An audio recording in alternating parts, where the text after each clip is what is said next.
প্রিয় দর্শক, আসসালামু আলাইকুম। আপনারা দেখছেন সিক টিভির প্রতিদিনের অনুষ্ঠান সংবাদ শিরোনাম। সংবাদ শিরোনামে আজকে অতিথি আছেন সাংবাদিক রহিম ভাই। সাংবাদিক রহিম বাংলাদেশ বেতার। রহিম ভাই, আপনাকে স্বাগত জানাচ্ছি। আপনাকে অনেক ধন্যবাদ এবং সিল টিভির দর্শকদের ধন্যবাদ। রহিম ভাই আমাদের সিল টিভির কিন্তু অত্যন্ত পরিচিত মুখ, এবং পরিচিতি শুধু নয়, এখানে একটা বলতে হবে সুপরিচিতি। আপনাদের সাথে একটা আন্তরিকতা হয়ে গেছে আর দর্শকরা নিয়মিত দেখেন, এই জন্য আবারও স্বাগত জানাচ্ছি। প্রিয় দর্শক, প্রতিদিনের ন্যায় আজকেও তিনটি পত্রিকা আমাদের স্টুডিওতে এসেছে। জাতীয় পত্রিকা প্রথম আলো, সিলেটের স্থানীয় দৈনিক, দৈনিক সিলেটের ডাক এবং দৈনিক জালালাবাদ। অনুষ্ঠানটি পরিকল্পনায় আছেন শেখ নুরুল ইসলাম। আজকে অনুষ্ঠানটি সম্প্রচারিত হচ্ছে স্কুল অফ জয় অটিস্টিক শিশুদের প্রশিক্ষণ কেন্দ্র, নয়া সড়ক সিলেট। আমরা এই প্রতিষ্ঠানকে প্রতি কৃতজ্ঞতা জানিয়ে অনুষ্ঠান শুরু করছি। শুরু করার আগেই আমি আজকের দিন তারিখটি জানিয়ে দিই। আজ শনিবার 28 মার্চ 2026, 14 চৈত্র 1432 বঙ্গাব্দ, 9 শাওয়াল 1447 হিজরি। প্রথমে নিচ্ছি আমি জাতীয় পত্রিকা প্রথম আলো। প্রথমেই প্রথম আলো। আচ্ছা, আপনার সাথে একটু সুন্দর মিল আছে, তবে খবরটা যেটা পড়বো সেটা কিন্তু একটু অন্যরকম। বিকল্প জ্বালানি উৎসে সারা অনেক বিলম্বের সংখ্যা। বিকল্প জ্বালানি আসছে কিন্তু বিলম্বের সংখ্যা আছে। আন্তর্জাতিক খবর, হরমুজ নিয়ে পিছু হটলেন ট্রাম্প। হরমুজ প্রণালী যেটা আর কি, পদ্ধতি যেটা, 8,000 সরকারি চাকুরির মুক্তিযোদ্ধা সনদ সন্দেহজনক, বিশ্লেষণের দাবি রাখে। সেটাই। জিজ্ঞাসাবাদে 1-11 নেপথ্যে অনেক নাম, রিমান্ডে 2 সাবেক সেনা কর্মকর্তা। ছোঁয়াচে হামের রোগীদের রাখা হচ্ছে সাধারণ রোগীদের সঙ্গে, যেটা কখনোই কাঙ্ক্ষিত হাসপাতালে। আরো খবর, এবার টাঙ্গাইলে ট্রেনে কাটা পড়ে শিশু সহ 5 জন নিহত। রোড অ্যাক্সিডেন্ট কিন্তু ঈদের আগে কিন্তু অনেক বেড়ে গেছে আর কি। এটা নিয়ে একটু সতর্কতামূলক কিছু বলা উচিত আমাদের। এই ছিল প্রথম আলোর প্রথম পৃষ্ঠা। শেষ পৃষ্ঠার সামনে দেখি, আসবো তারপরে অতিথির কাছে খবর বিশ্লেষণে। 25 কোটি চারা রোপণে 1500 কোটি টাকার প্রকল্প। বৃক্ষরোপণ কর্মসূচির বেটা বিএনপি নির্বাচনী ইস্তেহারে ছিল 25 কোটি বৃক্ষরোপণের প্রতিশ্রুতি। ক্ষমতায় যাওয়ার পর এখন নেওয়া হচ্ছে প্রকল্প।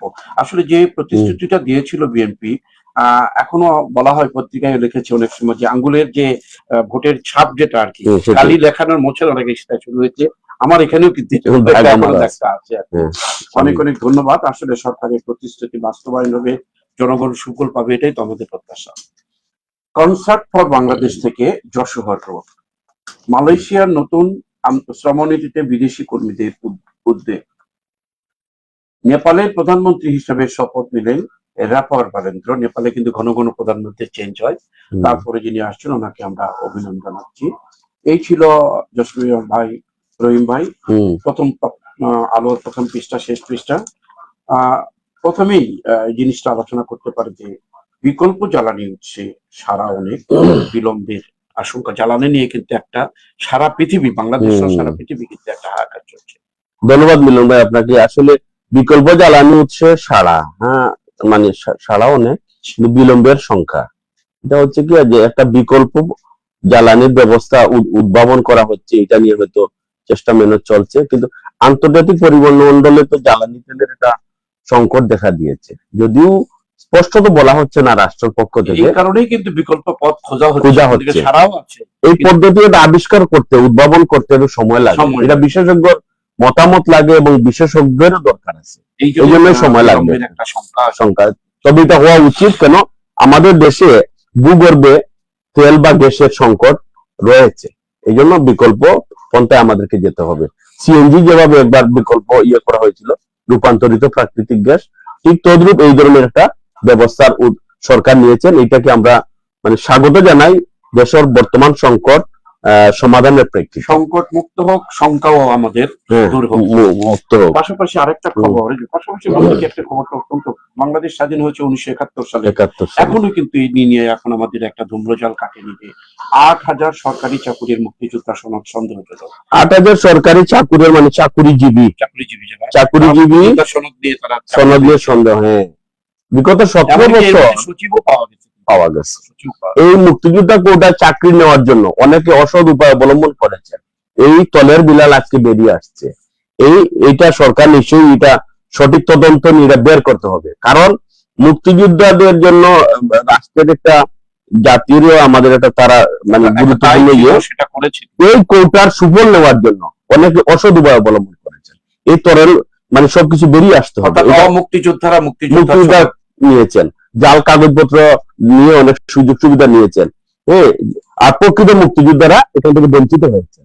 এই জন্য এটা বের করে প্রকৃত মুক্তিযোদ্ধাদেরকে এই সুযোগ সৃষ্টি করতে হবে। আমরা এইভাবে বলতে পারি বর্তমান সরকারকে যে একটা ভালো উদ্যোগ নিয়েছে, এখানে যেন কোনো আবার দলীয় রাজনীতির মধ্যে না ঢোকে।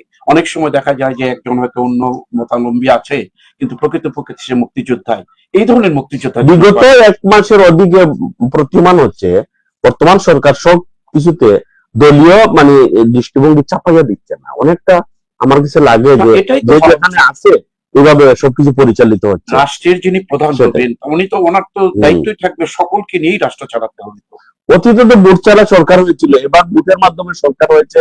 জনগণের আস্থাভাজন থেকে জনগণের মন জয় করে রাষ্ট্র পরিচালনা করতে হবে। বিধায় এই বর্তমান সরকার জনগণের মানে চিন্তা চেতনার বাইরে কোনো কিছু করবে বলে আমার মনে হচ্ছে না, করা উচিত নয়। আন্তর্জাতিক খবরটা নিয়ে কিছু বলার থাকবে, দেখেন হরমুজ পদ্ধতি যেটা ছিল এই নিয়ে পিছু হতেন কিন্তু ট্রাম্প। যেভাবে তেলের একটা ডিস্ট্রিবিউশন কথা ছিল, এটাতে ট্রাম্প একবার পিছিয়ে চলে যাচ্ছে। যাই হোক, এটা ইয়ে করা উচিত ওনার, এটা আপনি আমাদেরকে চিন্তা করতে হবে। ওনার পদ্ধতিটা নিয়ে পিছু হতেছে নাই। আচ্ছা ঠিক আছে, এটা ইয়ে করতে হবে, এটা নিয়ে আমাদেরকে এগিয়ে আসতে হবে আর কি, যাতে করে যে পদ্ধতিটা যদি ঠিকই থাকে তাহলে কেন পিছিয়ে হটবে তারা। সেটাই জনগণের কল্যাণের সেটা আবার চলবে, দেশের আন্তর্জাতিক আইনের মধ্যে দিয়ে সেটা চলবে। জিজ্ঞাসাবাদে 1/11 নেপথ্যের অনেকের নাম আমরা জানি যে 1/11 একটা বাংলাদেশের একটা ঐতিহাসিক একটা নাম। জিজ্ঞাসাবাদে 1/11 নেপথ্যের অনেকের নাম। সেই সময় একজন সেনাবাহিনী কর্মকর্তাকে ধরা হয়েছে। এইটা সরকারি ভাবে অনেক এখন ইনকোয়ারি করা হচ্ছে, সঠিকতা যাচাই করা হচ্ছে, তদন্ত করা হচ্ছে। যারাই অপকর্মের সাথে জড়িত বা তৎকালীন সময়ে বিভিন্ন নির্যাতন বা আইন বেআইনিভাবে প্রয়োগ করেছেন, এটা এখন রাষ্ট্রীয়ভাবে উদ্যোগ নেওয়া হচ্ছে। যারা সত্যিকারের দোষী, যারা এগুলোর সাথে জড়িত, এটার তার আইনি ব্যবস্থা নেওয়া হোক। কারণ আইন মানে সকল ক্ষেত্রে আইনের প্রয়োগ না হলে রাষ্ট্রের মানুষ মনে করেন হতাশার মধ্যে থাকেন। এই জন্য আমাদের দেশে জনগণ বেশি আইন প্রয়োগ করতে হবে এবং সুশাসনের নিশ্চিত করতে হবে। অনেক অনেক ধন্যবাদ। আর একটা খবর, আমরা জানি যে রোড অ্যাক্সিডেন্ট সাধারণত বাসে, ট্রাকে ইত্যাদিতে হয়। ইদানিংকালে দেখা যাচ্ছে ট্রেন অ্যাক্সিডেন্ট বেশি হচ্ছে। ট্রেনে কাটা পড়ে শিশু সহ 5 জনের নিহত। ট্রেনের তো একটা সিগন্যাল আছে, ব্যবস্থাপনা আছে, ট্রেনের একটা আলাদা লাইনও আছে, এটা তো রোডের থেকে আলাদা। এই ধরনের ঘটনাগুলোর জন্য কি সতর্কতা থাকতে পারে আপনার বলুন? রেলপথ যাত্রাটা আমরা সবাই নিরাপদ মনে করি এবং এটা আদিবাহন। হ্যাঁ, তো এইখানে যে আদিবাহন হলে অনেক আধুনিকায়ন হয়েছে। আর কিছু আমার মনে হয় এখানে যারা দায়িত্বশীল আছেন তাদের মানে দায়িত্বহীনতার একটা পরিচয়। এই যে কাটা পড়ে নিহত, এই ধরনের তো হওয়ার কথা নয়। কিন্তু যেটা দুঃখজনক, রাষ্ট্রীয় যে আমাদের গণমাধ্যম, এর মধ্যে আমাদের রেলওয়ে ব্যবস্থাপনা, এটা অবশ্যই জনগণের অর্থের টাকা এটা চলে, রাজস্বের টাকা চলে। এটাকে নিশ্চিত করতে হবে যারা এই যে দুর্ঘটনার সাথে জড়িত বা যাদের কি বলবো অবহেলার কারণে দুর্ঘটনা ঘটেছে, এটা তার বিভাগীয় তদন্ত সাপেক্ষে তার আইনগত ব্যবস্থা নেওয়া উচিত। এবং আগামীতে আমরা এই ধরনের আর দেখতে চাই না। এটাই আমাদের সেটাই সত্যতা।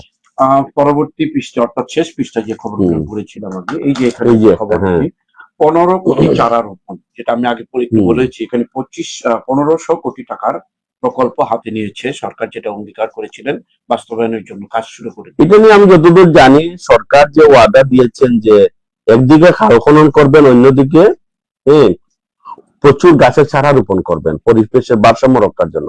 এই মুহূর্তে চারা উৎপাদন করা যাচ্ছে না, বিধায় প্রাইভেট নার্সারি থেকে সরকার চারা কিনবেন। এই জন্য তো টাকার দরকার। এই 25 কোটি চারা রোপণে 1500 কোটি টাকার প্রকল্প বিশাল নেওয়া বিশাল হয়েছে। বিশাল কারণ এই মহাযজ্ঞ বলা যায়। মহাযজ্ঞ আমাদেরকে বৃক্ষরোপণ করতে হবে, কারণ দেখেন সৌদি আরব সহ বিভিন্ন দেশে গাছ রোপণের জায়গা নাই, সেখানে তারা অনেক সাধনা করে গাছ রোপণ করছেন।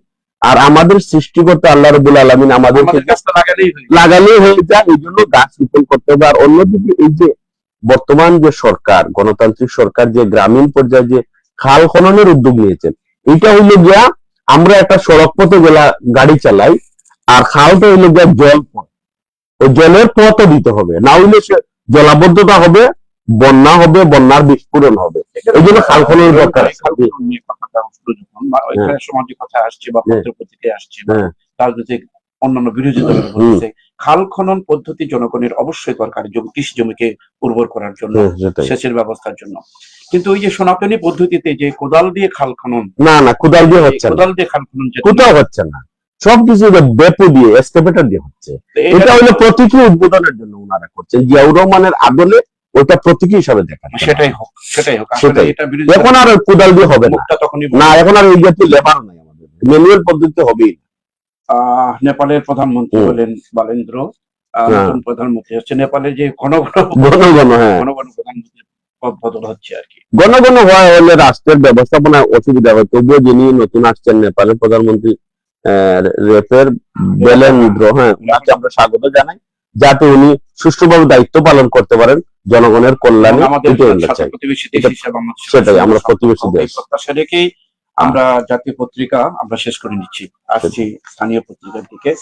রহিম ভাই, আমাদের হাতে যেহেতু দুটি পত্রিকা আছে, সিলেটের ডাক এবং জালালাবাদ, এটা সিলেটেরও কিন্তু একটা জাতীয় পত্রিকার মতো আর সেটাই না, বহু প্রচারিত সিলেটের ডাক, এটা বলা যায়। স্বাধীনতা দিবসের আলোচনা সভায় প্রধানমন্ত্রী জিয়াউর রহমান মুক্তিযুদ্ধের অনিবার্য চরিত্র, ইতিহাস সেটাই বলে। নেপালের প্রধানমন্ত্রী হিসেবে শপথ নিলেন বারেন্দ্র শাহ, যেটা আমরা একটু বলেছি।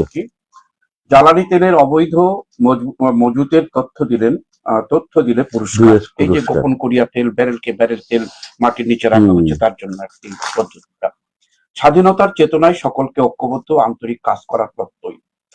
আইএলওর গভর্নিং বডির সভায় যোগ দিতে ঢাকা ছাড়লেন শ্রমমন্ত্রী। পদত্যাগ নয়, সংসদ থেকেই জুলাই সনদ কার্যকর করবে জামাত। জগন্নাথপুরে 50 টাকা নিয়ে দ্বন্দ্বে কিশোরকে পিটিয়ে হত্যা, গ্রেপ্তার এক। সমৃদ্ধ মর্যাদাশীল দেশ করতে সম্মিলিতভাবে কাজ করতে হবে, দানবীর রাগীবাড়ি চৌধুরী। মুক্তিযুদ্ধের সংগঠক সুজাত চৌধুরীর 19তম মৃত্যুবার্ষিকী আজ। সিলেটের বিভিন্ন সীমান্ত দিয়ে মানব পাচার। বীর শহীদদের স্মৃতি শ্রদ্ধা নিবেদন। মুক্তিযুদ্ধে জিয়াউর রহমানের অবদান অনন্য, সিসি প্রশাসক। শেষ পৃষ্ঠা। সিলেটের দৈনিক সিলেটেটাকে শেষ পৃষ্ঠায় আবারও জ্বালানি তেলের কথা এসছে। সরকার জ্বালানি তেল প্রতিদিন 167 কোটি টাকা ভর্তুকি দিচ্ছে, একটা হিসাব পরিসংখ্যান আসছে এখানে। রেমা কালেঙ্গা বনে গাছ চোরাদের সঙ্গে বন বিভাগের গোলাগুলি, আটক এক। শাহজালাল বিমানবন্দর থেকে 28 দিনে 797টি ফ্লাইট বাতিল, দেশের অনেক ক্ষতি আর্থিকভাবে। শহীদ জিয়ার স্বাধীনতার ঘোষণায় জাতিকে মুক্তিযুদ্ধে অংশগ্রহণে উদ্বুদ্ধ করে অধ্যাপক ডাক্তার মোহাম্মদ জিয়াউর রহমান চৌধুরী ওসমানী মেডিকেল কলেজের স্বাধীনতা প্রশ্নকে বলেছেন। 71-এর গণহত্যা আজও অস্বীকার করে পাকিস্তান। ন্যায় বিচারের পাশে থাকবে ভারত, রণধীর জয়সওয়াল। হযরত রাকিব শাহর 60তম ওরস শরীফ সম্পন্ন। ক্ষমতায় রাখার প্রস্তাবে কি শর্ত দিয়েছিল ডিপ স্টেট, জানালেন আসিফ। 10 দিনে সড়কে 274 জন নিহত।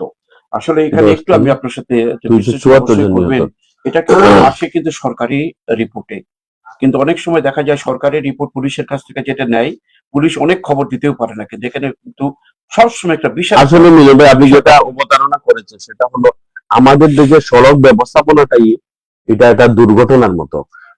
পৃথিবীর কোন দেশে আমি আছি কিনা জানি না, রোড ডিভাইডার থাকতে হবে, আর 4 লেন 6 লেন তো অনেক মানে স্বপ্নের মতো। বেশিরভাগ রোডে করা থাকে, গুরুত্বপূর্ণ সকল সড়কে রোড ডিভাইডার থাকতে হবে, 1 by 1 গাড়ি যেতে হবে। এই যে মুখোমুখির কারণে অনেক আমি যেটা আপনার সাথে বলতে চাইছিলাম, এই যে 274 জন নারী সরকারি হিসাব আর অন্যান্য হিসাব অর্থাৎ জনগণের যে আশেপাশে যারা দেখে তাদের হিসাবের মধ্যে সবসময় একটা বিশাল ব্যবধান থাকে, এটা একটা সন্দেহজনক লাগে সবসময়। না, এটা তো হওয়া উচিত না। একটা মৃত্যু হয়ে গেছে, এটা তো আর ডেথ সনদ আছে, এখানে আর লুকালুকির দরকার কি? রাষ্ট্রেরও তো সুলানাতা দায়বদ্ধতার মধ্যে পড়ে না, বিদায়ী সঠিক তথ্য এটা থাকতে হবে। এবং এদের জন্য আরেকটা বিষয় কি, এরা সবাই কিন্তু ক্ষতিপূরণ পাওয়ার যোগ্যতা রাখে যথাযথভাবে আবেদন করলে ফ্যামিলি গুলো। আপনি হচ্ছে গোয়েনঘাটের মানুষ, গোয়েনঘাটের একটা খবর আসছে, আদালতের নিষেধাজ্ঞা অমান্য করে গোয়েনঘাটে রাস্তা বন্ধের অভিযোগ। আপনি জনপ্রতিনিধিও এটা আমি দেখছি, গতকালকে ফেসবুকে দেখেছি, যেটা আসলে খুবই মানে কি বলবো দুঃখজনক, নিন্দনীয় ঘটনা। এই আদালত মানে সম্ভবত এডিএম থেকে তারা একটা অর্ডার নিয়েছেন যে এখানে বেড়া না দেওয়ার জন্য, তারপরেও দেখছি কালকে অপরপক্ষ বেড়া দিয়ে চলাচল বিঘ্ন সৃষ্টি করেছেন। এটা কোনোভাবে কাম্য নয়। এবং মানুষ কেন জানি একে অন্য যে রাস্তাটা বন্ধ করে, মানুষ মানুষের জন্য, জীবন জীবনের জন্য, যেদিকে মানুষের চলাচলে বিঘ্ন করা এক মানুষ আর এক মানুষের জন্য ঠিক না। জমি কেউ আমরা কবর নিয়ে যাব না, এটা আইনের পাশাপাশি মানবিকতার বিষয় রয়েছে। আমি একটা যতটুকু জানি ভাই, আপনি তো যেহেতু জনপ্রতিনিধিও ছিলেন সেই গোয়ানঘাট এলাকার, সেটাই যখন কোনো সরকারি রাস্তা না কিন্তু একটা বাড়ির পাশে দিয়ে যদি একটা মানুষ চলাচল করে দীর্ঘদিন, ওইটা কিন্তু রাস্তায় পরিণত হবে।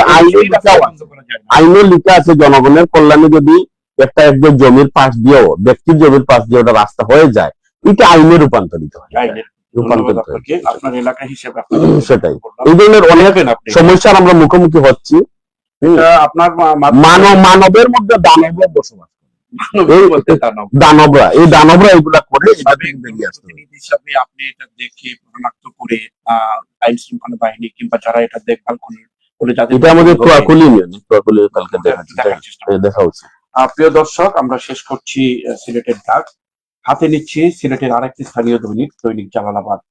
জালালাবাদের প্রথম খবর যেটা পড়ে শোনাচ্ছি, উৎসব মুখর পরিবেশে স্বাধীনতা দিবস উদযাপন, যেটা গত বৃহস্পতিবার আমরা 26শে মার্চ উদযাপন করেছি। বৈষম্যহীন মানবিক বাংলাদেশ গড়ার প্রত্যয়। নব্যতা সংকটে সুরমায় আটকা পড়ে 5 লাখ লিটার ডিজেলবাহী জাহাজ। সাবিতে স্বাধীনতা দিবসের আলোচনা সভা বয়কট জাতীয়তাবাদী শিক্ষকদের। ঈদ যাত্রা যেন শোক মিছিল, 10 দিনে সড়কে মৃত্যু হচ্ছে 274। কাল উচ্চ পর্যায়ের সভা। আচ্ছা, ঘটনার পরে সভা হচ্ছে, কিন্তু এই সভাতে কিছু আসবেই? যারা মারা গেল তাদেরকে আমরা পাবো কখনো? পাবো না, কিন্তু রাষ্ট্র মনে করেন এটা উদ্যোগ নিচ্ছে, উদ্যোগ নেওয়াটা ওইটা আমাদের জন্য মানে পজিটিভ, এটা আমরাকে মানে ভাবে দেখতে হবে, এটা পজিটিভলি দেখতে হবে। সেটাই, সমাজ উন্নয়নে ওয়ার্ড দায়িত্বশীলদের সর্বোচ্চ গুরুত্ব দিতে হবে, অ্যাডভোকেট জুবায়ের জামাত নেতা। বাংলাদেশের প্রতি অবিচল সমর্থন জাতিসংঘের মহাসচিবের, আমরাও তাদেরকে ওয়েলকাম জানাই। জাফলংয়ে পানিতে ডুবে শিশুর মৃত্যু, সেটা দেখেছি গতকালকে, প্রায়শ ঘটে। এটা অসতর্কতা আর কি। এখানে তো সুরক্ষার অনেক ব্যবস্থা আছে এবং পুলিশও আছে, তারপরে যে ঘটনাগুলা ঘটে, আর হুট করে তো পানি গভীরতা কম, গভীর পানি অনেক পড়ে পাহাড়ের ধারে। এই যারা গার্জিয়ান থাকেন ওনারা তো সতর্ক থাকা উচিত।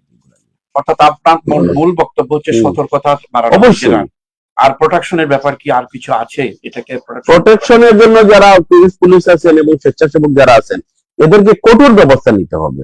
প্রয়োজনে আমার মনে হয় এটা কুটা মেরে লাল কুটা দিয়ে চিহ্নিত করে রাখতে হবে, এর বাইরে যাওয়া যাবে না। এই ধরনের একটা জাফলং আরো সুরক্ষিত হোক, সেই প্রত্যাশা আমাদের এই খবরগুলো দেওয়ার পরে যুক্তরাষ্ট্রে ফিরছে প্রাণঘাতী হোয়াইট ফ্ল্যাগ, একটি খবর আন্তর্জাতিক।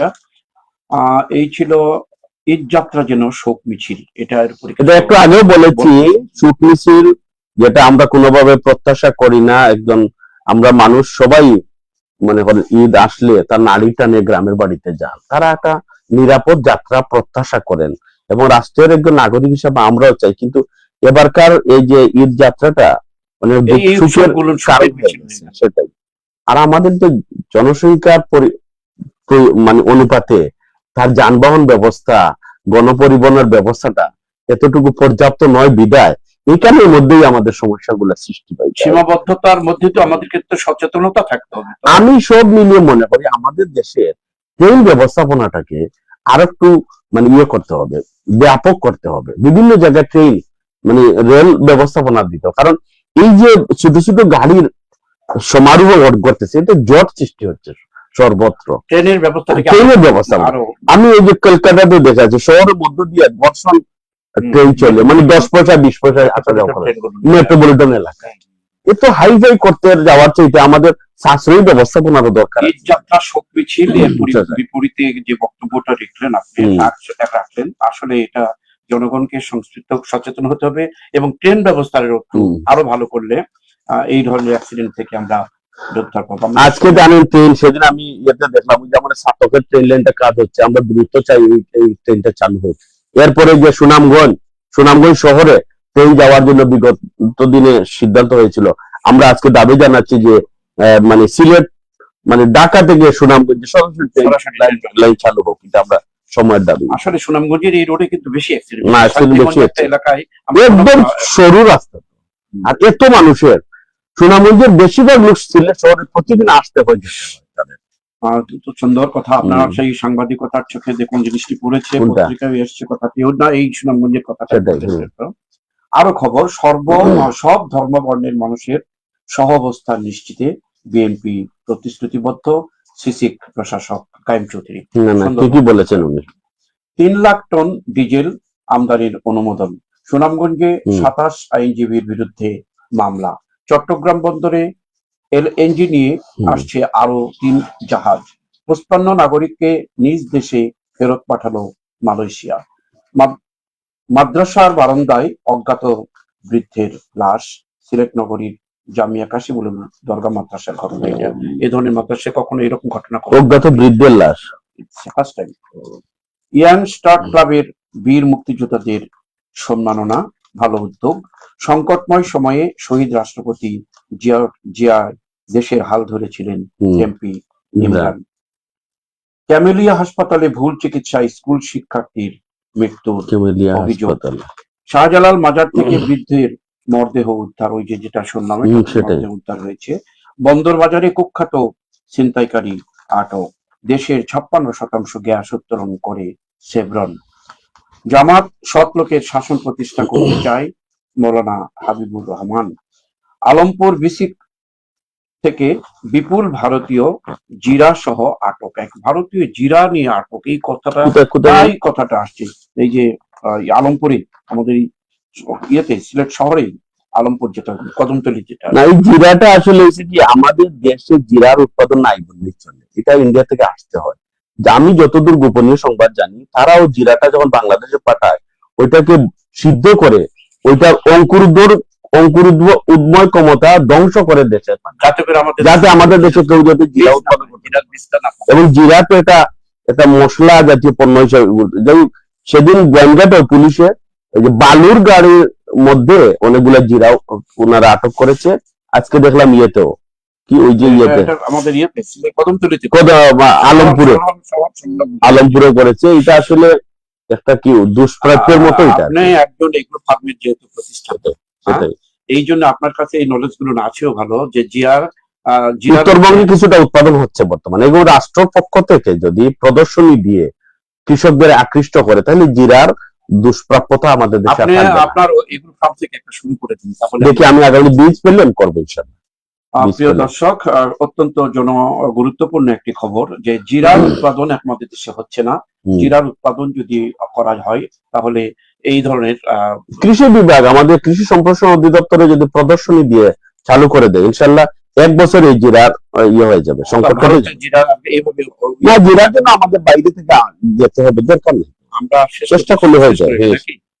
শেষ বেলায় যদি বলতে চাই যে আগাম বন্যার পদধ্বনি শোনা যাচ্ছে, আমরা বিশেষ করে সুনামগঞ্জ আমাদের হাওড় অঞ্চলে যে আমাদের বুড়ো ফসল গুলা যাতে আমরা নীরবে নিবৃত্তে গড়ে তুলতে পারি, এটার জন্য কৃষক, প্রশাসন সবাই আমাদেরকে সতর্ক থাকতে হবে। এবং আমাদের যে হাওড়া বাঁধ গুলা আমি অনেক জায়গায় পত্রিকান্তরে দেখেছি, সবাইকে অনুরোধ জানাবো আপনারা দ্রুততার সাথে কাজ শেষ করেন, যাতে আগাম বন্যার থেকে আমাদের ফসলগুলা সুরক্ষিত হয়। আর এই আমরা ঈদ উদযাপন করলাম, সবাই মিলে আমরা নতুন ভাবে আবার যা যা কর্মক্ষেত্রে ঝাঁপিয়ে পড়বো।